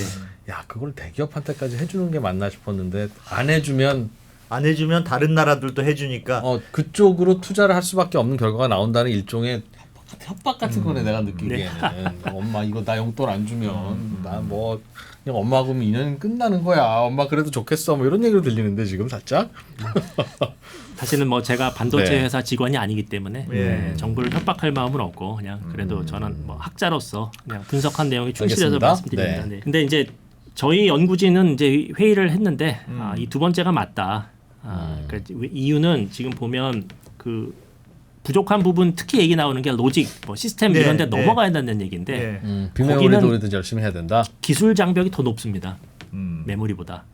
그렇기 때문에 정부가 돈을 준다고 그 기술 장벽이 해소되는 문제가 아니거든요. 그러니까 돈으로 해결할 수 있는 그런 문제가 아니고 지금 메모리 쪽 말씀드린 데는 설비 투자에 관한 거기 때문에 그럼 투자만 하면 되니까. 네. 여기는 그냥 원가에 직접적 연결되는 문제인 거고. 근데 투자했다가 투자가 실패가 되기도 하지는 않나요? 즉 만약에 돈이 있어서 투자만 할 수 있으면 이 투자 결과는 과거의 히스토리를 보건대 매우 긍정적이고 그래서 국가 발전에 도움이 된다면 기업 입장에서 봐도 이 투자는 돈만 넣으면 성공하는 거다. 라는 거라면 아니 그러니까 예를 들면 이런 거예요. 투자 이게 말씀하셨던데 그건 되게 설득력 있는 얘기인데 정부가 투자를 했는데 그게 한 5년 정도면 세금으로 저 시나리오대로 간다면 5 내지 6년. 5 내지 6년면 하면 해볼만 하죠. 당연히. 근데 그게 시나리오로 될지 안 될지를 일단 1번 퀘스천이 있고 네. 2번은 그 받은 기업들이 정말 성실하게 열심히 일할 거냐. 그 돈으로 그냥 좀 월급이나 열심히 나눠주고 할 거냐를 어떻게 통제할 거냐. 후자는 자기 돈도 들어가니까 정부 돈으로 100% 우리가 이 투자 해보겠습니다라고 하면 그 걱정이 맞는데 내 돈도 태우니 내 돈 8 태울 테니 정부 돈 2만 또는 3만 태워주세요 하는 거니까 그 모럴 해저드는 없겠으나 첫 번째 시나리오에서 기업 입장에서도 지금 실패 가능성도 있으니까 우리 돈 다 못 넣고 정부 돈도 좀 넣어주세요라는 거라면 정부도 머뭇거릴 수밖에 없을 것 같은데 그건 아닙니까? 우리는 성공 가능성이 100%라고 보는데 정부가 돈을 안 넣어주면 우리 입장에서는 미국이나 뭐 중국이나 유럽에다가 설비 투자를 하는 게 훨씬 좋은 상황이 돼버렸습니다. 이거 어떻게 하겠습니까? 네네. 애국심을 발휘하자면 배임이 되는데 그 상황인 거죠? 네네. 그러네. 그러니까 이거는 반도체 산업이 중요하기 때문이라기보다는 전 세계의 다른 주요 나라, 다른 정부들이 나라에서. 치사하게 다른 정부들이 정부가 가담해서 반도체 산업을 지원하는 바람에 우리나라 삼성전자 하이닉스는 졸지에 다양한 옵션이 생겨버렸고 그렇죠. 그렇죠? 네. 투자를 할 때 혹은 네. 뭐 억지로 미국을 가야 되는 경우도 생겼지만 여러 옵션이 생겨버렸고 그럴 때 이 옵션에 변화를 주는 우리나라의 보조금이 투입되지 않는다면 삼성전자와 하이닉스 등의 경영진들은 오로지 주주의 이익만을 위해서 판단할 때는 죄송하지만 한국의 설비 투자는 못 하겠네요. 설비 투자를 하면 성공 가능성이 있어서 하긴 할 건데 우리는 우리 돈을 유럽으로 가겠습니다라는 결정이 네네. 나온다는 얘기죠. 네네. 지금 쭉 보여드린 나 게 주로 되게 잘 이해한 거죠 지금. 예, 요약을 너무 잘해 주셨어요. 네. 네. 그렇구나. 자. 야. 그래서 조금 더 준비해온 거를 네. 연결해서 말씀을 드리겠습니다. 예. 굉장히 뭐 요약을 잘 해주셨고요. 그리고 지금 보면 또 소부장 얘기도 많이 하거든요. 그 TSMC가 구마모토현에 이제 들어가면서 소부장 업체들이 많이 이제 또 따라 들어왔습니다. 예. 그리고 그 구마모토현 정부가 이렇게 조사를 했어요. 무엇을 보고 투자 결정을 했느냐. 그랬더니 소부장 업체는 이 TSMC의 중간재를 납품하는 회사거든요. 그러니까 내가 만든 물건을 안정적으로 받아줄 것 같은 대규모 제조업체가 들어왔기 때문에 나는 투자를 했다. 오로지 그거 하나밖에 없더라고요. 그렇지. 근데 TSMC 자체는 물이 좋은지, 인력 사정은 어떤지, 정부 지원은 어떤지, 별의별 걸 다 보고 들어갑니다. 예. 근데 소부장은 아주 간단하더라고요. TSMC가 있으니까 들어간다. 네. 그 그렇지. 얘기는 뭐냐면 우리 소부장 키우려면은 이렇게 강력한 거점 역할을 하는 대규모 제조업체가 중심을 잡아줘야 그건 그렇지. 그 업체 중심으로 이 소부장 생태계도 생기는 것이다. 그러니까 소부장을 발전시키는 게 이 강력한 거점 업체를 지원해 주는 것과 다른 이야기가 아니다. 큰 결에서 보면. 그럼 그럴 수 있겠네요. 네. 그건 그렇죠. 그리고 아까 말씀드린 이제 경제 안보 측면에서 또 그 메모리 변의 경쟁력이 전략 자산이니까 그 유지하는 거 중요하다는 말씀드리고요. 자, 그러면 어떻게 뭐 지원 어떻게 할까? 이제 흔히 나오는 이야기가 보조금, 세제 혜택, 대출 프로그램입니다. 네. 예. 근데 이제 말씀드렸듯이 세제 혜택의 경우에만 투자 실패하면 혜택이 없는 유일한 그렇죠. 혜택이 되죠. 투자 그렇지. 실패하면 이익을 못 냈더니 예. 받는 거 없는 겁니다. 그러네요. 요 네. 방법만 유일하고요.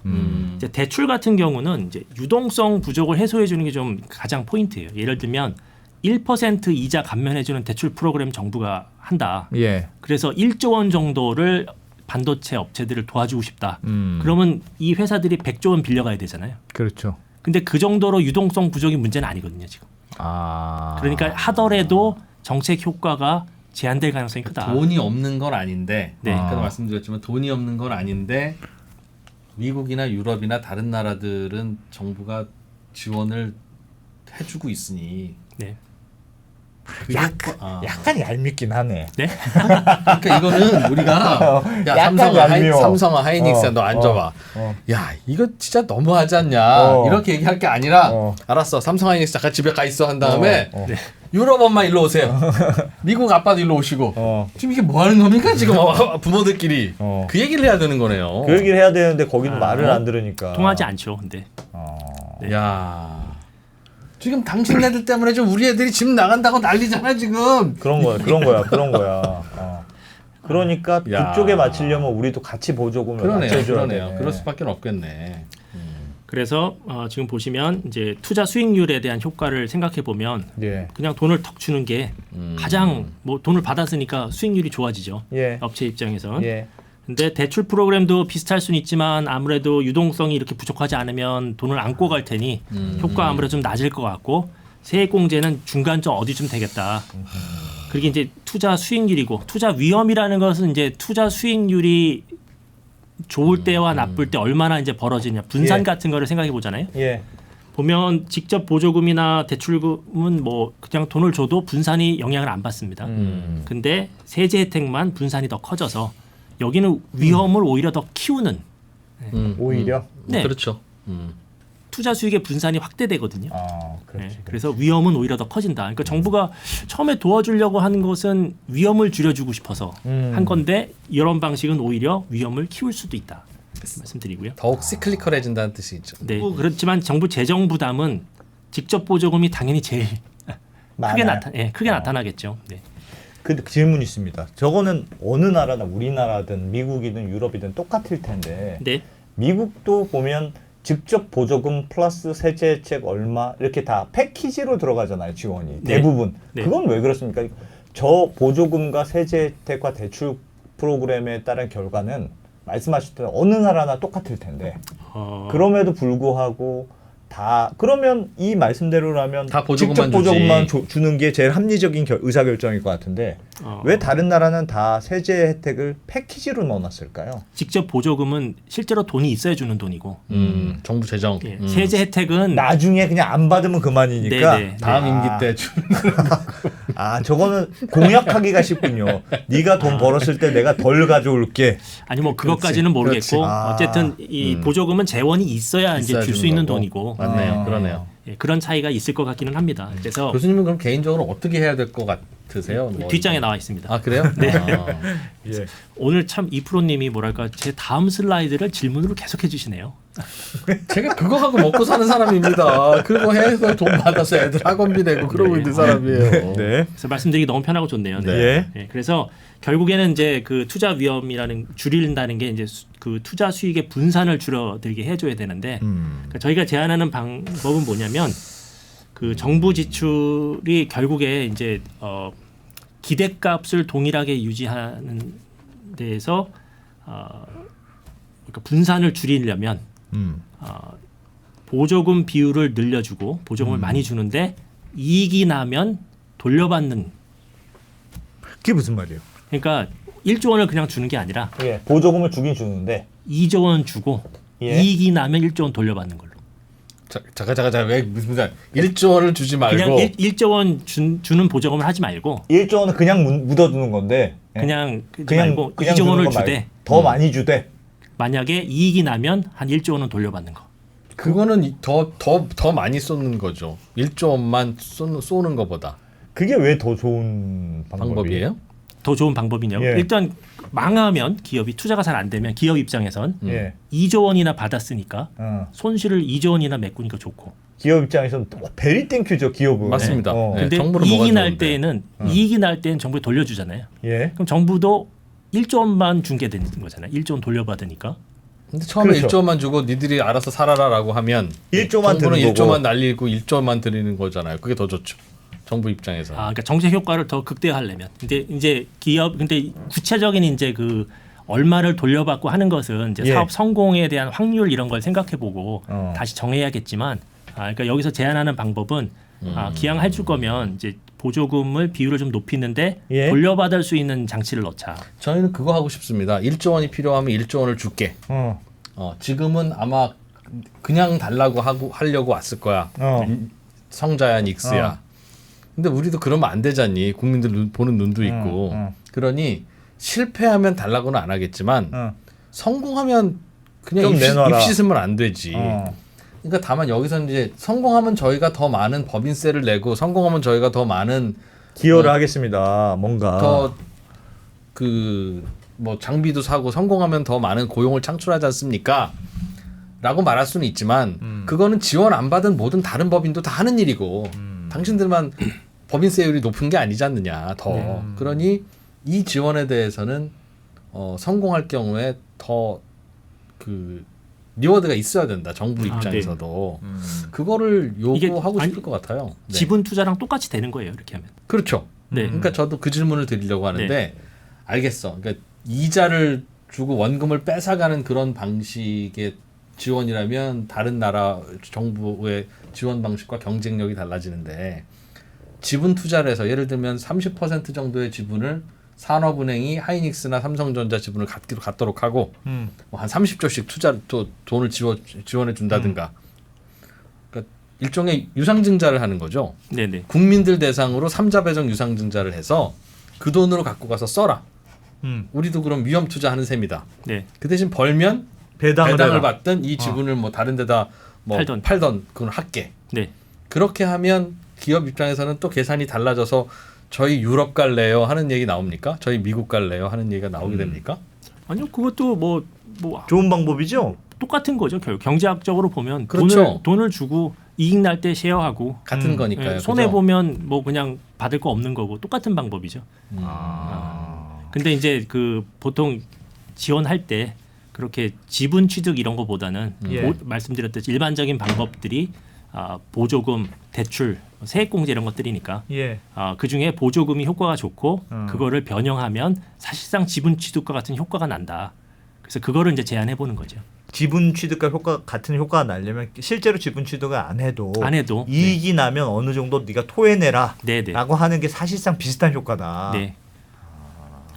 그렇긴 한데 또 생각해 보면 미국은 보조금 받고 이익 나면 그것도 미국 정부한테 줘야 되는 부분이 있습니까? 네. 아 미국도 있어요? 예, 그래서 여기 보면 미국식 상담금이라는 하고 있습니다. 미국도 그래요. 돌려받는 지금 걸. 그럼 삼성전자 그 공장 설립할 때 돈을 지원해 주는데 여기서 이익이 나면 나중에 일부 얼마를 내야 돼. 그런 게 조항이 있습니다. 근데 제가 이제 개별 건건 지원 건건별로 다 알지는 못하고요. 있구나. 예, 그렇게 하고 있습니다. 그럼 유럽도 있다는 뜻인 것 같고. 그러니까 그거를 1조를 줄 거를 2조를 주고 그 다음에 돌려받는다고 하니까 기분이 그런데 예를 들면 그냥 원래 1조를 계약했는데 1조를 줬어. 그래. 근데 네가 잘 되면 좀 더 토해내야지. 그거는 괜찮을 것 같습니다. 근데 원래 1조를 계약했는데 2조를 준다 그러니까 그리고 나서 돌려받는 금액이 최대 1조면 야 그게 더 나쁘지. 그렇게 하지 말고 국민 입장에서는 그렇게 하지 말고 그냥 우리가 1조를 처음부터 말할 때 원래 2조 주는 건데 그렇습니다. 네, 그렇습니다. 그렇죠. 원래 2조를 주는 맞습니다. 거예요. 진짜 건데 이자가 필요하면 이자를 주는데 어. 그 대신 너희가 성공하면 우리가 보조금을 이렇게 많이 주니까 1조 원은 돌려줘라. 어, 그러면 절반은 돌려주는 걸로 하자. 돌려준대잖아. 절반은 줍시다. 이게 되는데. 상단 공유라고 합니다. 상단 공유. 네. 아, 그렇군요. 이익이 많이 났을 때 이제 그 이익의 규모에 비례해서 그러니까 저게 돈을 상단 공유라는 게 결국은 지분 투자와 개념이 유사하다면 네네. 지분 투자에서 자본금이 더 들어가면 주주 숫자도 많아지고 자본금도 늘어나니까 이른바 그 ROE 개념, 그 주당 이익 개념에서는 그 기업 입장에서는 비효율적인 투자는 혹시 아니에요? 유럽도 저렇게 하고 미국도 저렇게 하는 거라면 관계 없는데 유럽으로 오면 진짜 보조금만 주고 우리는 노터치야. 근데 한국은 돈을 지원할 때 지분 투자로 지원할게 네. 라고 하면 똑같이 이익이 나더라도 네. 유럽으로 가면 기존 주주들만 그 이익을 공유하면 되는데 한국은 예를 들면 산업은행이 30% 지분 갖고 들어가면 추가로 30%의 주주와도 이익을 공유해야 하니 그 이사회가 판단할 때는 싫을 수도 있겠죠. 그게 서로 동일한 결과가 아니죠. 뭐 그렇게까지 이제 디테일하게 보면 예. 이제 다를 수 있고. 근데 그것도 지분 취득이라는 게 사실은 그냥 삼성전자 주식을 취득하는 게 아니라 예를 들면 그 공장 단위로 그렇습니다. SPC가 SPC를 만들어서 될것 같아요. 거기에서 이제 지분을 갈라서 하는 것도 생각해 볼 수 있고. 복잡하겠네. 네. 그러니까 이제 여기서는 이제 저희가 제안한 건 그냥 직접 보조금을 다른 나라처럼 좀 하는데 그냥 준다고 하면 그러니까 이제 상단 공유를 하는 것이 뭐 뭔가 정책을 하려면 좀 정책 당국자한테도 좀 부담을 덜어주는 것 같고요. 약간의 그러니까 그거는 세액공제 컨셉을 살짝 넣은 거네요. 보조금인데. 그렇죠. 그러니까 네. 이익이 날 때 이제 이익이 근데 났을 반대죠. 때? 어. 세액공제는 이익이 날 때 네. 사후적으로 빼주는 이익을 건데. 더 크게 해주는 건데 예. 여기선 이익이 날 때 이익을 줄이는. 그래서 분산이 줄어드는 겁니다. 수익의 분산이. 이거는 네. 그렇죠. 이익이 나면 더 갚을 게 생겨버리면서 이익이 줄게 하고. 그건 그러네요. 세액공제가 좀 심플한 방법이라고 생각했는데 듣고 보니까 조금 뭐 그렇긴 하네요. 이제 준비한 마지막 슬라이드고요. 예. 그래서 보조금은 말씀드린 재밌다. 대로 이런 게 재밌을 줄은 몰랐네. 그 직접 보조금 하는 게 효과가 좋을 것 같은데 상단 공유 방식을 좀 넣자 하는 것이고 지금 상황이 너무 뭐랄까 이미 뒤처졌다. 그래서 최대한 빨리 좀 했으면 좋겠고 규모도 이제 다른 나라 가지 않도록 좀 적절히 잘 해주자 이런 게 이제 마지막 슬라이드 내용이 되겠습니다. 제일 걸림돌은 뭐라고 보세요? 보조금 지급이 하여튼 오늘의 결론은 그래도 보조금 지급이라는 게 되게 합리적인 방법인데 네. 보조금 지급이 우리도 지금 안 되고 있잖아요. 우리나라는. 그 걸림돌이 뭘까요? 좀 국민들한테 동의받는 거 아닐까요? 정서적인 걸림돌일까요? 그렇죠. 그 돈을 제일 잘 버는 회사 2개 꼽으라면 삼성 하이닉스인데. 네, 거기다가 그냥 준다. 돈을 준다고 말하면 이제 국민들이 그거를 어떻게 생각하실까 이런 걱정을 안 할 수가 없죠. 예. 근데 저는 그렇게 생각합니다. 이제 정부가 여러 가지 경제 정책을 하는데 성장 정책도 있고 분배 정책도 있는 거잖아요. 뭐 우리가 성장을 중시하는 정부도 경험해봤고 예. 분배를 중시하는 정부도 경험해봤는데 예. 뭐 어느 게 중요하다고 말씀은 안 드리겠지만 어느 한쪽에 너무 치우치면 부작용이 있었다는 거에 대해서는 많은 분들이 공감하실 것 같고 이거는 성장을 네.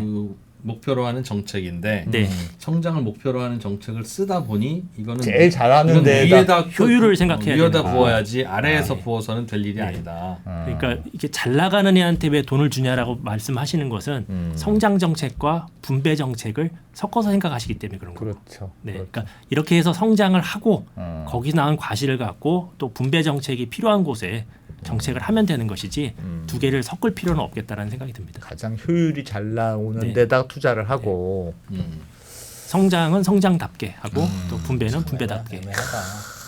진짜 맞는 말인데 이상하게 뭔가 막 이상하게 마음에 안 드는 그런 게 있네. 마음 먹기로는 어. 미국 정부, 유럽 정부, 한국 정부 때 다 모여가지고 야 이런 거 하지 말자 이런 거. 보조금 반으로 깎자. 서로 어차피 마찬가지잖아. 공 하나씩 떼자 서로. 그렇게 하면 그 담합이 되기만 하면 좋은데 다들 그런 생각이니까 안보에다가 요게 성장의 효율성이 타율이 좋은 애들아 보니까 다들 여기다 그냥 이렇게 하니 얘도 하니까 나도 해야 되고 나도 하니 쟤도 해야 되고 예. 그런 상황이네요. 맞습니다. 반도체 회사만 아니, 뭐 좋네. 이미 한 거예요. 다른 선진국들이 다 한 거고 예. 지금 우리가 경쟁하는 상대가 세계 초강대국들이에요. 중국, 그렇겠지. 미국, 일본, 예. EU입니다. 아. 거기에서 지금 살아남기를 생각하는 거니까. 네. 되게 재밌는 개념이네요. 그러니까 지금까지는 정부가 그 음이든 양이든 보조금을 지급하는 게 시장 경제에서야 오히려 실패를 만드는 원인으로만 배웠는데 이렇게 설비 투자가 많이 필요로 하는 묘한 산업에서는 정부가 지원을 안 하면 시장 실패가 되는 수도 있다는 뭐 새로운 케이스, 되게 생소하지만 네. 그럴 수도 있겠다는 생각도 들고 그러네요. 그게 저는 재밌었습니다. 그게 그 미국, 유럽 이런 데에서 보조금 지원한 시작하면서 하는 예, 논리예요. 논리입니다. 그게 이제 WTO 이런 데 빠져나가려면 네. 원래 그런 거 하면 안 되잖아요. 그렇죠. 구역을 해치니까. 근데 그 빠져나가는 논리가 이제 국가 안보를 들었고 두 번째가 그 시장 실패를 들은 걸로 알고 저는 있습니다. 그래서 그 말이 맞는지 틀린지 되게 애매한데 경제학 전문가이신 교수님이 보기에는 그래 그런 이론도 있을 수 있어. 뭐 재화 중에도 뭐 기펜제도 있고 있으니까 그런 느낌이십니까? 글쎄요, 뭐 그렇게까지 생각은 제가 안 해봤는데. 근데 어쨌든 뭐 말씀을 드리면 이게 우리나라 입장에서는 이유가 뭐가 됐든지 간에 이렇게 닥쳐버린 겁니다. 다른 나라가 해버렸거든요. 하겠다고 발표한 것도 정도도 아니고 예. 이미 해버린 상황이기 때문에 우리는 그들이 무슨 이유를 댔던지 간에 안 하는 것이 가장 최악의 선택이 될 수밖에 없는. 네, 그런 그건 그런 상황에 몰려버린 거죠. 좀 새로운 시대가 된 것 같아요. 예전하고 달리. 그러니까 경제를 바라보는 시각에서 예전하고는 진짜 많이 다른 것 같아요. 교과서에서 배운 거하고는 많이 다른 것 같아요. 그렇죠. 뭐 교과서 보면 자유무역 뭐 이런 거 얘기도 나오고 예. 지금 뭐 미국이 앞장서서 그런 무역 질서를 흐트리고 있지 않습니까? 예, 예. 이렇게 보조금을 대규모로 지급하는 것도 당연히 그런 옛날에 생각해 보면 예. 이제 시장에 맡겨놔야지 이제 그걸 안 하는 거. 그다음 뭐 지금 텍스 같은 거 다 뭐지 수입할 때 세금 예. 지금 엄청나게 지금 미국이 예. 관세. 네네. 그것도 그렇고 지금 우리가 옛날에 배웠던 질서가 무너지는 거를 매일매일 뉴스 보고 있죠, 그렇죠. 사실. 그렇죠. 그래서 과거에는 생각지 않았던 이제 이런 이슈도 반도체 지원이라 와. 참 국민들은 정말 지원하다가 끝나겠구나. 이게 작년에는 자영업자 지원해야 되고 5년을 모두 보고 해야 작년에 되는데 되고. 뭐 확률은 높은 베팅인 것 같긴 하네요. 그래도 우리가 어쨌든 경쟁력이 좀 있으니 여전히 확률은 높은 베팅 아니냐. 애들 왜 이렇게 공부를 잘해가지고 이런 고민을 하게 만들어. 그러니까 지는 거지. 다른 경쟁자 애들 갑자기 고액가에가 붙은 거야, 애가. 그런 거야, 애가. 그러니까 그렇잖아. 우리 애들은 어떻게 해야 되냐 이거 지금. 원래 가만 놔둬도 공부 잘했는데. 차라리 공부 잘하지만 않았어도 됐다. 너는 그냥 포기하고 다른 거 하자 할 텐데. 왜 고액가로 과외금지 옛날처럼 과외금지로 만들어야지. 그러네. 알겠습니다. 이런 이슈였구나. 재밌게 잘 들었습니다. 이런 연구를 웬만한 이슈에는 출동 안 하는 고려대학교 경제연구소가 경제연구소에서 그냥 집단으로 그냥 뭐 이렇게 시끄러운데 뭔데? 우리가 해줄게. 요거 오늘 여러분들 이게 한 보고서가 원래 한 400페이지 되는 보고서인데 요거 교수님이 오늘 1시간으로 그냥 짧게 요약한 거. 와. 네. 고려대학교 경제학과 교수님 네. 중에 막내도 아니고 그렇다고 원로도 아니어서 이런 사역 있으면 출동하는 김덕파 교수님이 나오셔서 해주셨네요. 네, 다행입니다. 잘 들었습니다. 이 보고서 어디 가면 읽을 수 있어요? 여기 그 고려대 경제연구소 홈페이지에 가면 다운받을 수 있는 거죠. 저도 아까 보니까 봅시다. 보통 이런 거 이제 다운 받아서 노트북에다 하나 이렇게 저장해 놓으면 되게 있어 보입니다. 엄마가 뭐 노트북이라도 열어보고 그럴 때 되게 있어 보여요. 그러니까 읽지 않으시더라도 홈페이지에 들어가서 다운은 받아 놓으세요. 혹시 알아요? 또 뭐 여친이 내 또 뭐 하드 열어보고 나서 오빠는 어떻게 이런 데도 관심이 있어? 뭐 조언을 드리는 겁니다, 여러분. 근데 그거보다는 오늘 들으시는 게 훨씬 재밌을 거다. 네. 요건 그냥 리포트니까 그거보다는 훨씬 재밌게 들으실 수 있을 겁니다. 김덕파 교수님 재밌게 잘 들었습니다. 고맙습니다. 고맙습니다. 네.